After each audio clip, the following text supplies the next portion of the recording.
And Joe Strand. Well, good morning. Good morning. Yeah, absolutely. Council, do we have a quorum? Madam Chair, you do have a quorum. Thank you. I'm calling to order the January 2020 meeting of the IHCDA Board of Directors. And if we can start by the directors and staff going around and introducing yourselves for those who are watching us live. Mark? Thank you. Mark Pascala, Director of Debt Management for the Indiana Finance Authority, and Board Designee for the Public Finance Director, Dan Hugan. Mark Wollner, Executive Director for the Indiana Bond Bank. I'm here as designee for State Treasurer Kelly Mitchell.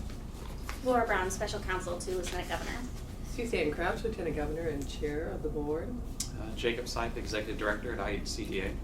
And June Midkiff, appointee of the Governor's Office. Sheena Robinson, IHCDA Paralegal and the Board Secretary. Great. The first item on our agenda is approval of the minutes from December 19, 2019 Board meeting.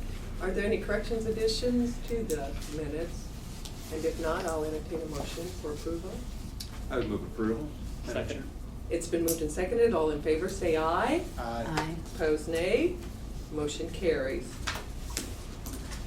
Please welcome Peter Nelson to discuss a recommendation regarding bond volume 4% tax credits, Union at 16. Welcome, Peter.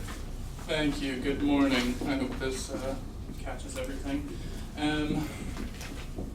Sounds like we're good. All right. Yes. As stated, I am here to recommend Union at 16th for bond volume and 4% tax credits. This was the 6th application we received and reviewed in 2019 in the 2019 round. It represents a total development cost of $27,420,396, requesting $21 million in bond volume and $1,057,502 in LIHTC annually for 10 years, creating 159 units of affordable housing. So this is a proposed development by Union Development Holdings and T&H Investment Properties, and they are proposing the new construction of a 159-unit multifamily development on the near west side, just west of the White River on 16th Street. So this development, as I said, is multifamily. It's kind of taking a de facto workforce development target. So they're really targeting people who would want to live and work in the area, really feeding off of the nearby 16 Tech development, as well as IUPUI and the hospital right there. Being nearby to those, the development is also in very close proximity to various retail services that probably sprung up due to being so close to Eskenazi and IUPUI. So they'll have quick access to everything in that area. And a public bike trail is being developed on the site, and they're going to have a Pacers bike share as well. So residents and anyone nearby will have access and various modes of transportation to get around, get to and from locations that they want to get to. During the round, we reviewed this to make sure it met the 2020-2021 qualified allocation plan, and on December 4th of last year, the applicant was given an opportunity to present to the real estate executive teams, present their project, allow us to ask any final questions. So we've tracked key performance indicators, and one thing that I've really kept track of was just the sheer number of units that we produced with the bond volume program. So multifamily units that we created, you can see, is over 2,500 units. Really speaks to the success of this program. This, I noticed actually, just before the meeting, doesn't even include the bond volume that we allocated to our moving forward projects. So including those, that would bump that up a little bit further. Additionally, you'll see that we only last year approved one new construction family development. So this being a new construction family development really hits kind of a target that we haven't seen a lot with the bond program. So just with that, we are excited to recommend the full allocation of bond volume and tax credits for this project. Great. Happy to take any questions at this point. Any questions, board members? I believe we're ready for your resolution, Peter. Staff respectfully requests the board approve the following resolution. Resolved that the board approve awarding $21 million in bond volume and $1,057,502 in annual LIHTC to Union at 16th GP LLC for Union at 16th according to the terms of the 2019 AB application round as recommended by staff. Board, we have a resolution before us. I'll entertain a motion for approval. So moved. Second. It's been moved and seconded. All in favor, say aye. Aye. Opposed, nay. Motion carries. Thank you, Peter. Thank you. And next, Jacob will provide us an executive update. Okay. Well, let's see.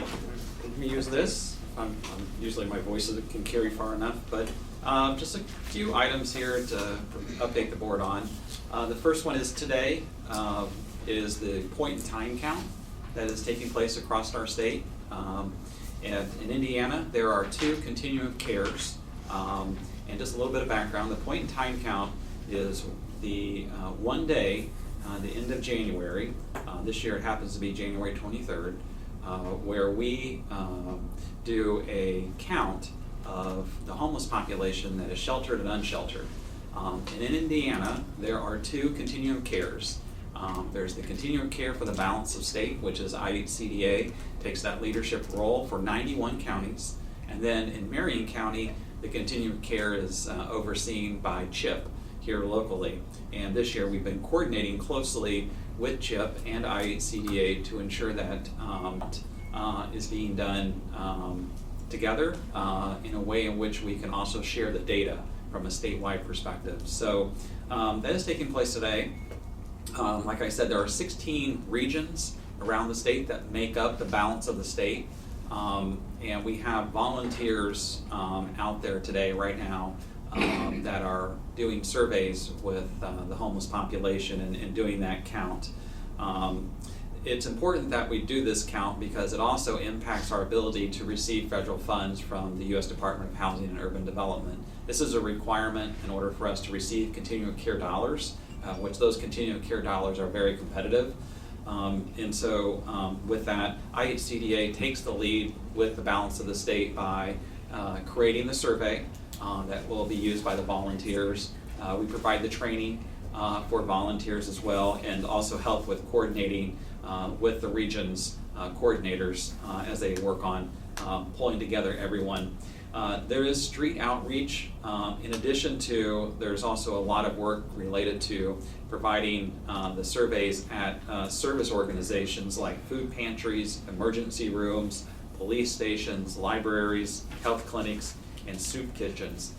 So we're in those areas as well. So today, actually, I think we have about 16 volunteers from IHCDA that are currently spread across our state that are committed to helping with the volunteering effort and also just helping some of the regions with their coordination. So just want to thank our staff that are out there with that. So happy to answer any questions about the continuum of care or the point in time count. It is a national point in time count, and today in Indiana is when it's taking place.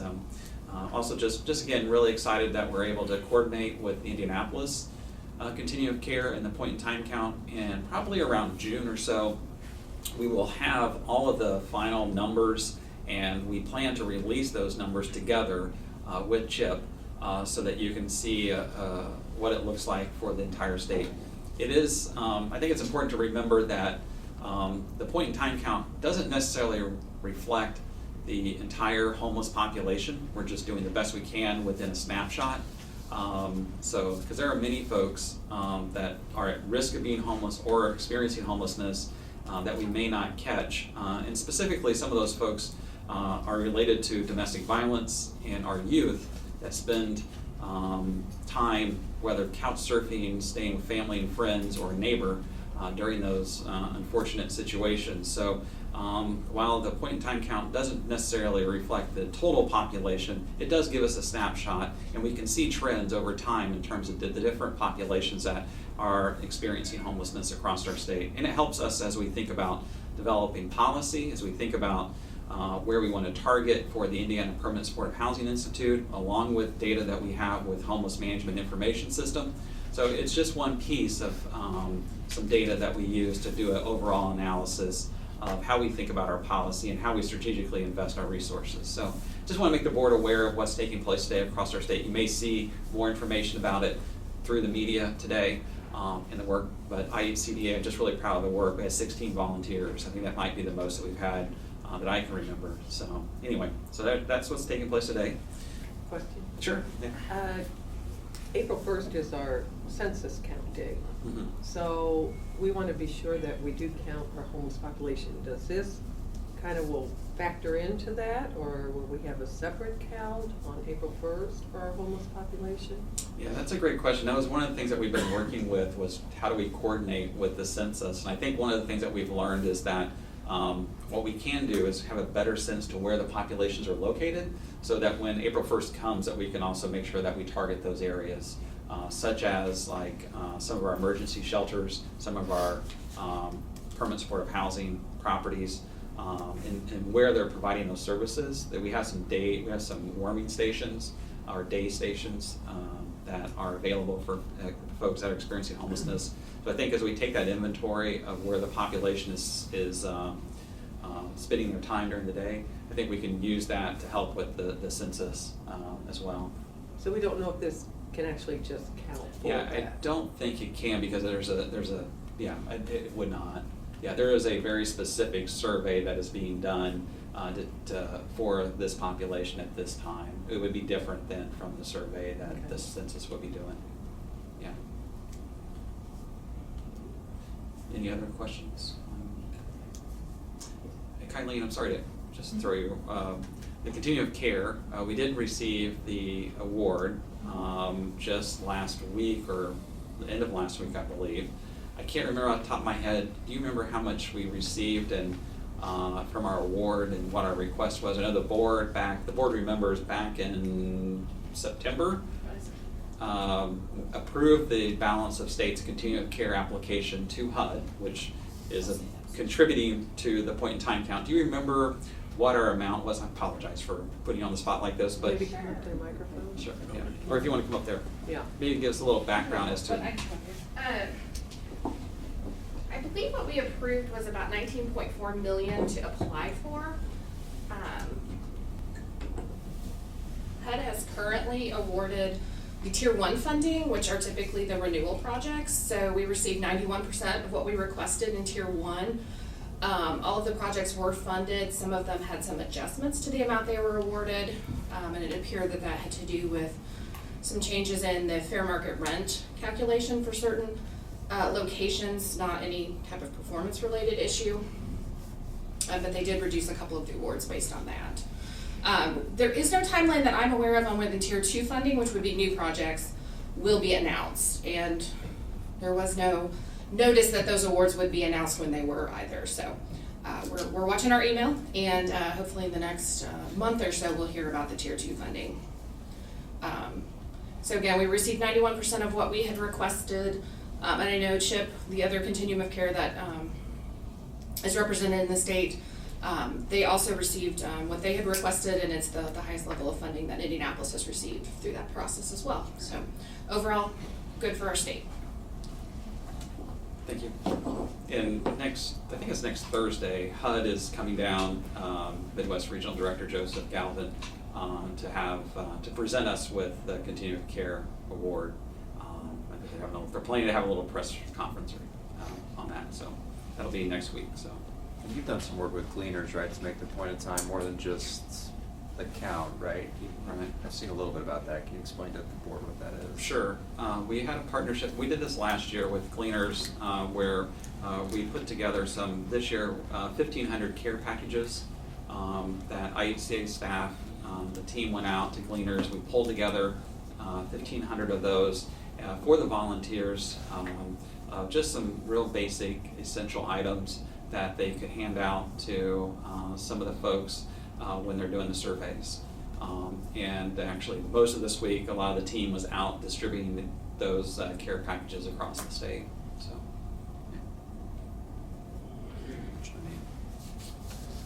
The other thing I just wanted to share, yesterday, for the last 2 days, we've had the Moving Forward 2020 workshop. Just a little background on Moving Forward 2020 this year. The QAP, which Peter alluded to, has a 10% general set aside, which allows IHCDA's executive director to allocate those credits at the discretion of IHCDA. And as Evan presented too back in December, was for Moving Forward Rural Development. This year's Moving Forward teams we selected was a team here in Indianapolis called Inglewood CDC, and another team from Hamilton County with Merchants Affordable Housing Corp. And Old Town. The priority that we focused in on this year with the Moving Forward teams was focused on persons with intellectual disabilities, and that would integrate them into their communities. And so the affordable housing component, along with smart home technology and solutions around transportation.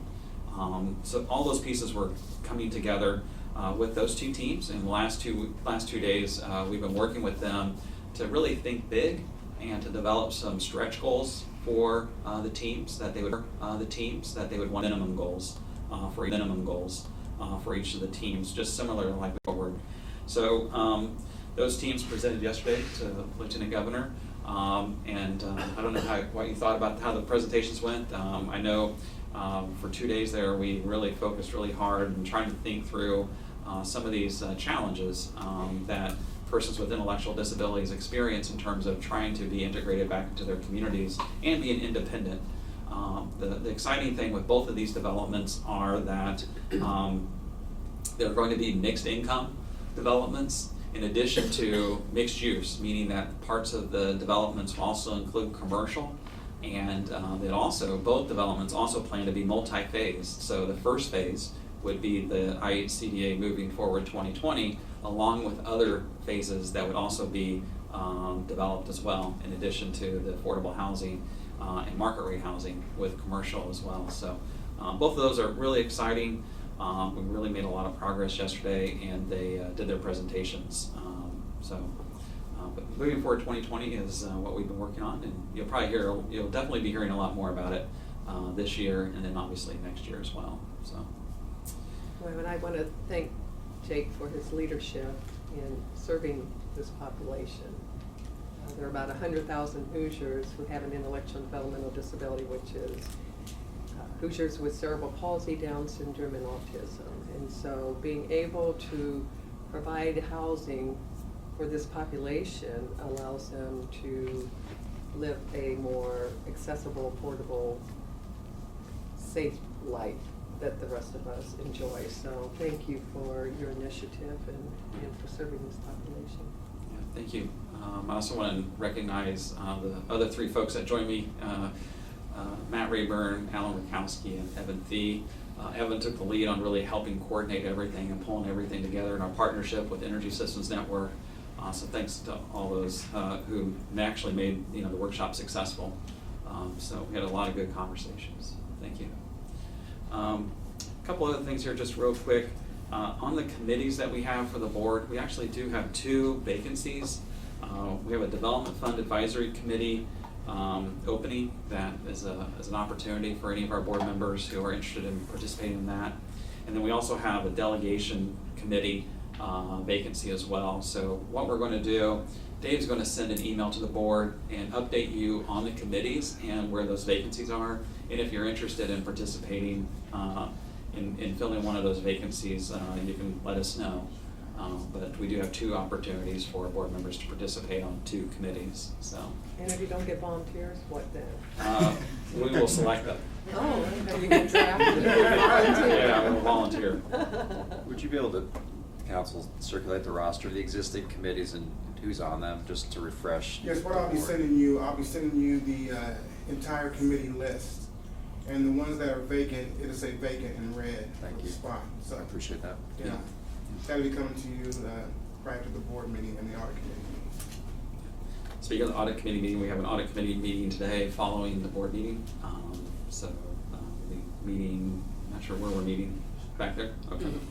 Mm-hmm. And then just real quick, you do have a list of the locations for the rest of the year for our board meetings.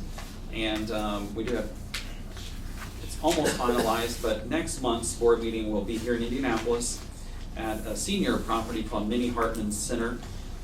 It's on Vermont Street on the near east side of Indianapolis. It was a former elementary school, and it was converted into affordable senior housing. They also are underway in the construction of a child care center that's going to be on site as well. So looking forward to having our board meeting in the gymnasium at Minnie Hartman in February. So, and then as you can see, we're on the road for the most part of 2020. We have a couple of to be announced locations. We have them identified. We just need to get some final confirmation before but probably within the next week or two, we'll be able to share with you the full schedule for March, and I think what we got October. Yeah, so we should have those finalized here soon. So that's it. That's all I have for the update. Great. Any questions of Jake? Is there any further business to come before the board? If not, I'll entertain a motion to adjourn. So moved. Second? All in favor, say aye. Aye. Opposed, nay. We stand adjourned. Thank you, board. Thank you.